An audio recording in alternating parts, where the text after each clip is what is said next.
Hello and welcome to my newly renovated theatre, The Dropper of Horrors. We have many delights in store for you, including our revolutionary 3D technology. Watching films is a thing of the past. Falling through them at a deathly breakneck speed, however, that is the future. Pick a film. All 3 acts are in the same hallway.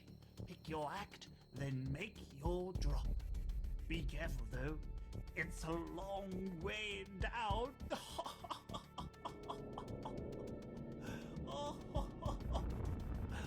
Oh dear.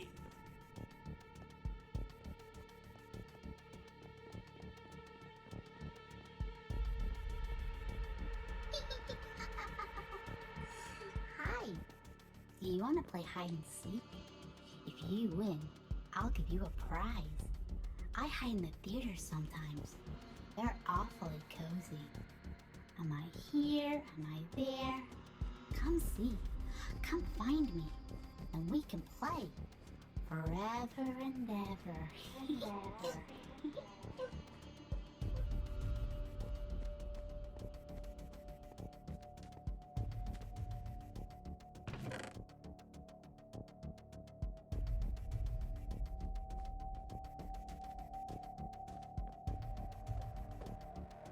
The Howling Forest. When little Timmy and Ben asked their parents if they could go camping, they said no. "There's wolves out there, it's too dangerous," his mother said. "We'll take a trip somewhere else next summer." But little Timmy and Ben didn't listen, and they didn't want to wait. That night they climbed down the dark steps to the cellar and packed their camping kit. Sleeping bags, lights, snacks, and most importantly, marshmallows. They snuck out into the forest, going deeper and deeper into the woods until they found their spot. In between trees, shielded from the wind, a level ground, and no parents. Timmy and Ben quickly built a fire and got out their roasting sticks. The marshmallows softly sizzled over the embers of their fire, and their laughter rang out through the trees. Their parents would never find out, they giggled. Oh, but they did. Only 2 days later, when they found a ruined campsite.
Timmy and Ben had gorged themselves on candy and chocolate.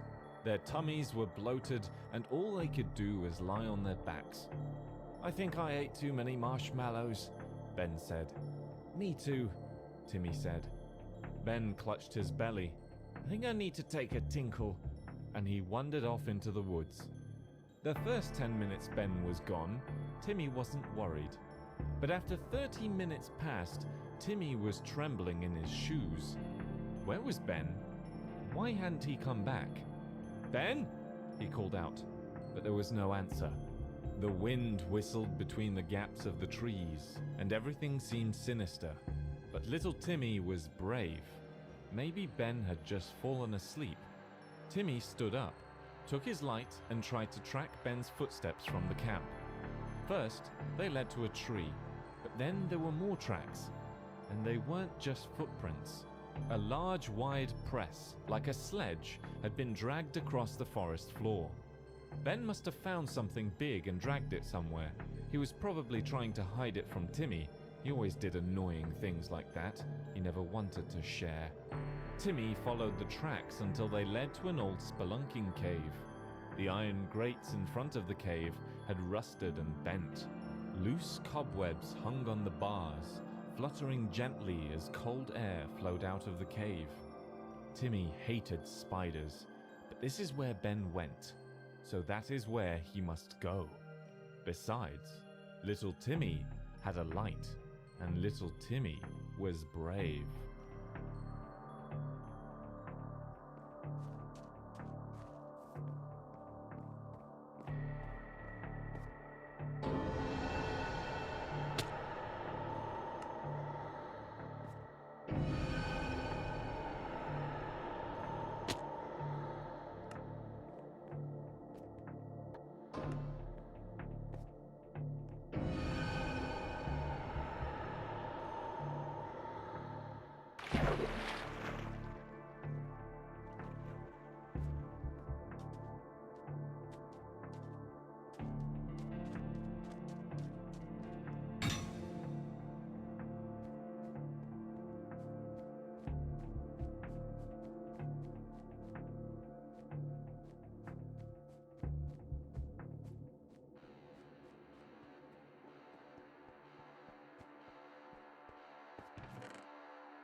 Inside the cave, spiders scuttled away from Timmy's light, crawling into small cracks.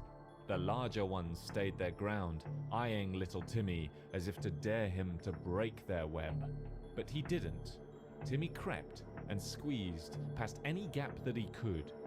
Ben was down there somewhere. A bat squeaked and flew out of the cave as Timmy approached, and he yelled out in surprise. After he realized, Timmy laughed at his foolishness. It was just a bat, not scary at all. Just then, he heard soft footsteps approaching him from the other side of the cave. "Ben?" he called out, but no answer. "Ben, if that's you, stop it, it's not funny." The footsteps stopped. "Ben?" Little Timmy raised the light above his head, peering into the darkness, but he couldn't see anything. He walked further into the cave, every muscle tensing in his body, willing him to turn back.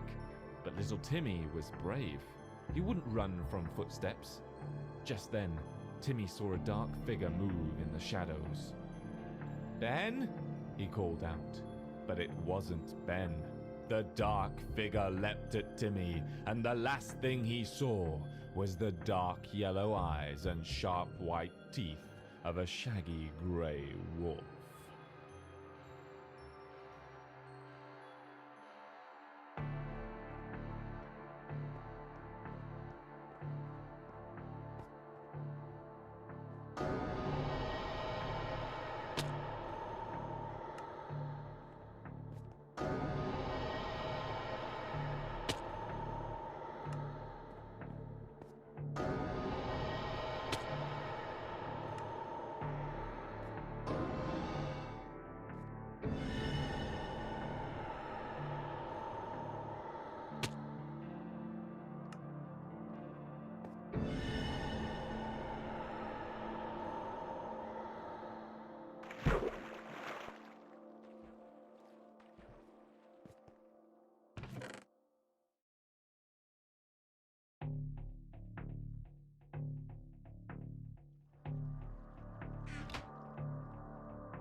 Two days of rain followed little Timmy and Ben's camping trip, clearing away their tracks, but their parents still searched for them. A whole search party scoured the forest, but it was only on the second day that they found Timmy and Ben's campsite. The tents were torn and shredded. The food they hadn't eaten scattered across the floor, soggy marshmallows and sandwiches left by a fire that had long since fizzled out. They never found Timmy or Ben.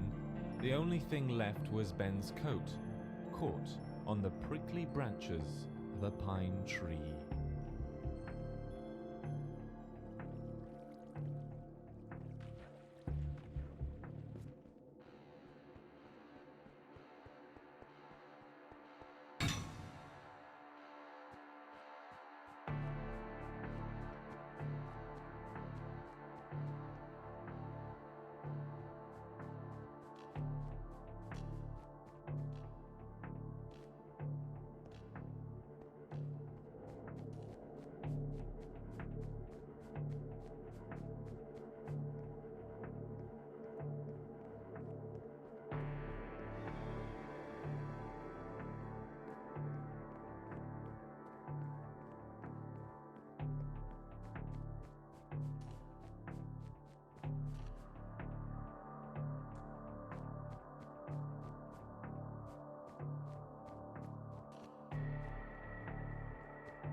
Night of the Missing Pet.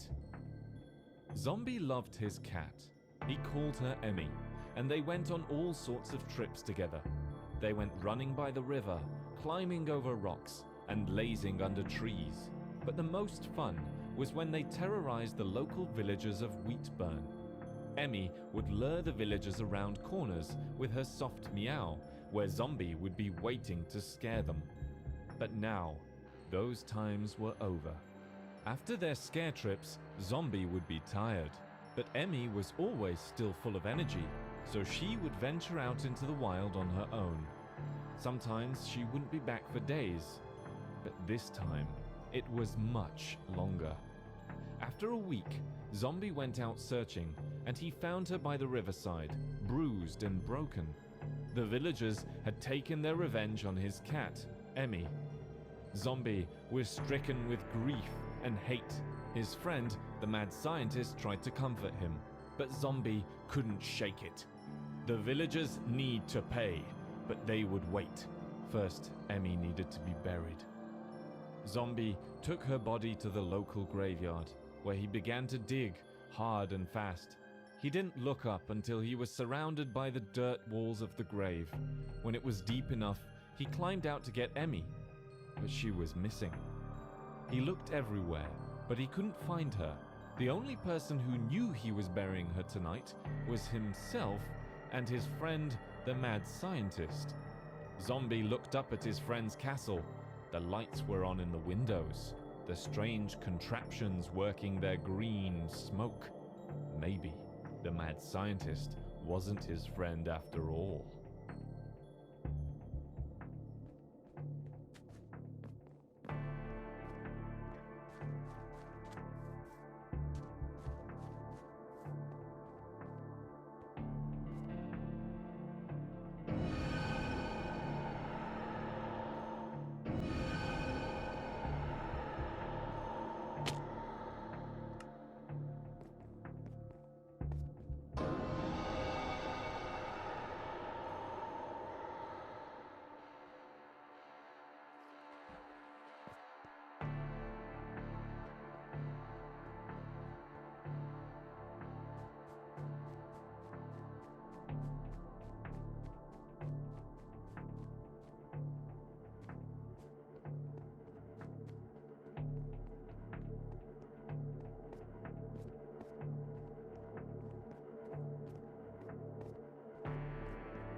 Zombie quickly ran up to the castle and burst through the door. "Mad scientist!" he yelled. "Where is my cat?" He raced through hallways of armored knights, shiny swords and crest shields, but he couldn't find the mad scientist's laboratory. Zombie would get lost in this castle before he found Emmy, but it didn't matter. He had to do it. He had to avenge her. He burst through door after door, pushing over armor stands and decorations through the castle. Destruction and rubble followed in Zombie's wake. He would level this castle to the ground if it meant finding Emmy, but he didn't have to. He turned a corner and saw the telltale green hue of his old friend's experiments. A tall iron door with metal grates stood in his way. "I'm coming, Emmy," Zombie said, and he pushed the door open.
The mad scientist's laboratory was just as difficult to navigate as the castle.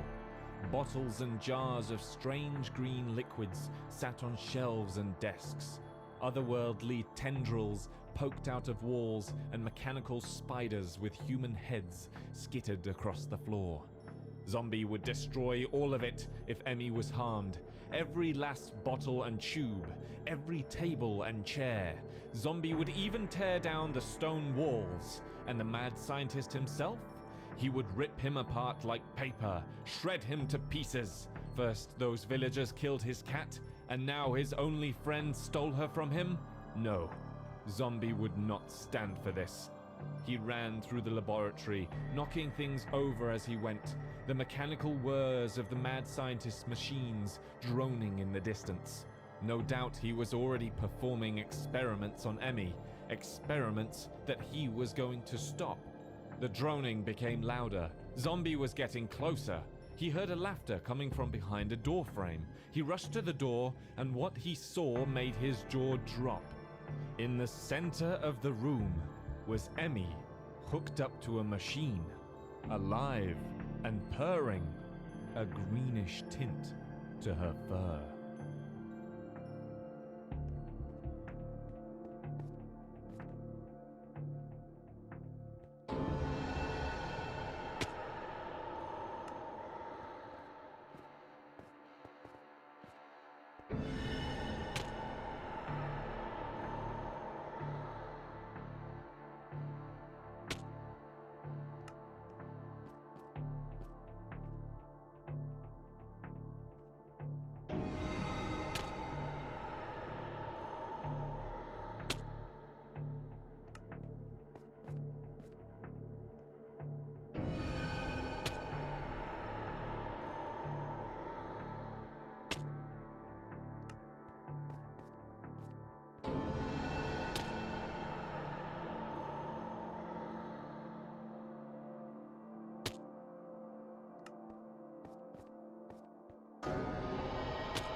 The following nights, the villagers of Wheatburn knew no rest.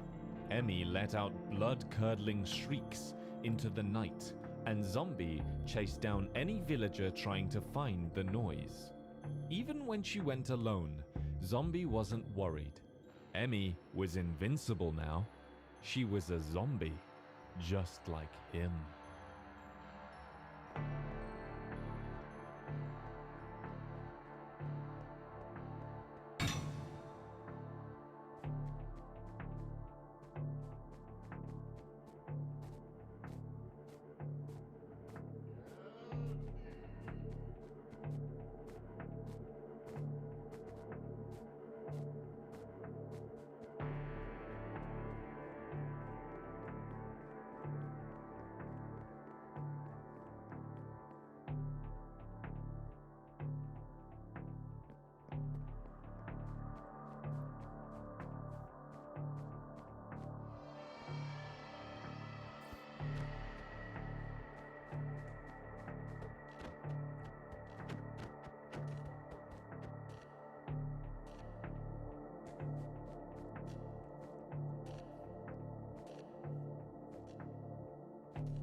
The Wicked Pumpkin. Shouts and screams chased the Witch of Westwick back to her hut in the forest. The locals had caught on. She had been too careless flying on her broom, and now they knew she was a witch. Over her shoulder, she could see the bright fires of torches, their light gleaming off the villagers' pitchforks and scythes. Her life near Westwick was over. She would have to set up somewhere else. But first, she had to deal with the peasants. Concoctions and potions raced through her head as she navigated her enchanted trees. An invisibility potion would do the trick, but she didn't have the right ingredients. She would have to improvise. Her cat was waiting at the doorstep, but she had no time to lose. She would only have a precious few minutes before the villagers would be at her door.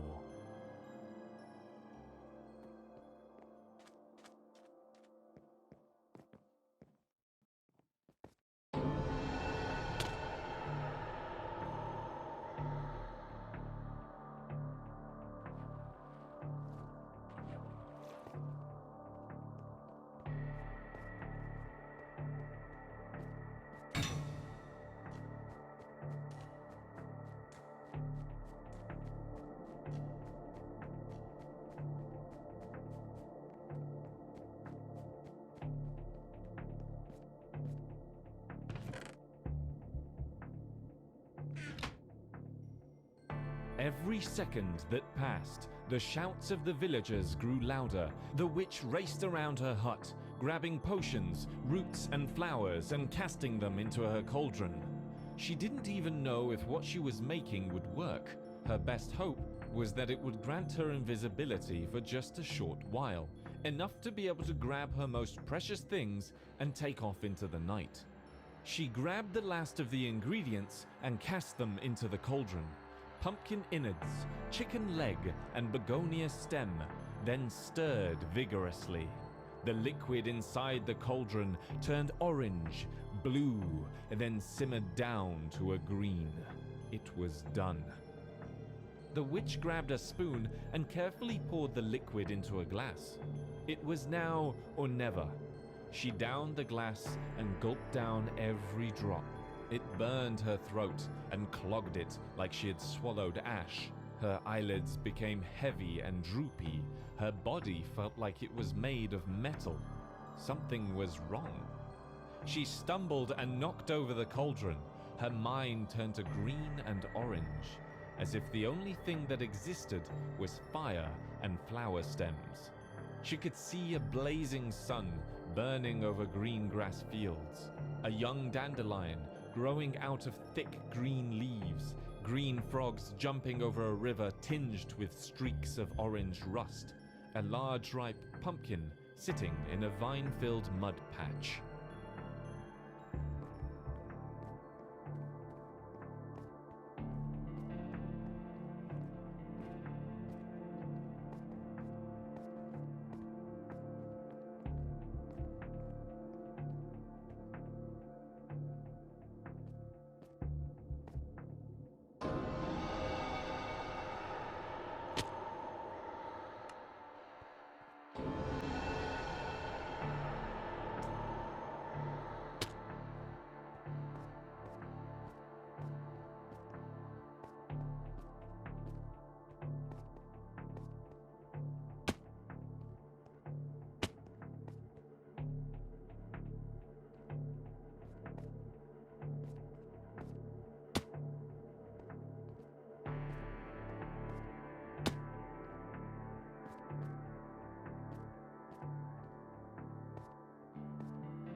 When the witch finally escaped the madness of the potion, she tried to regain her bearings. A large scarecrow stood slanted off to her right, and all around her, she was surrounded by pumpkins. She had turned herself into a pumpkin. Aha! She thought to herself. I did it! I tricked those nasty peasants! She laughed inside her head with a mirth that only wicked witches turned into pumpkins could have. She hadn't intended to turn herself into a pumpkin, but it did the job. Now all she had to do was wait until the spell wore off. Then she'd be able to go on her merry way. But the witch had forgotten one thing. It was harvesting season, and she was a very large and magnificently ripe pumpkin. So the witch waited and waited, and the spell didn't wear off.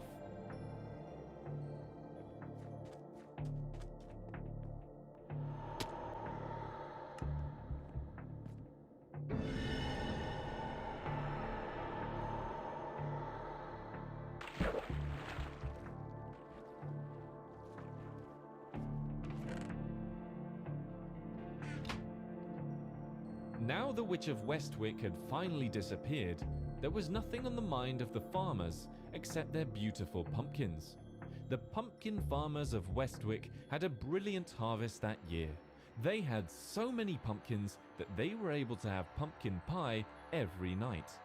The very first pumpkin they cut was such a beauty, they made a pie out of it for all the workers. Sat around the table, scraping off every last morsel from their plates. Every farmer agreed that there was something unnaturally good about the harvest that year.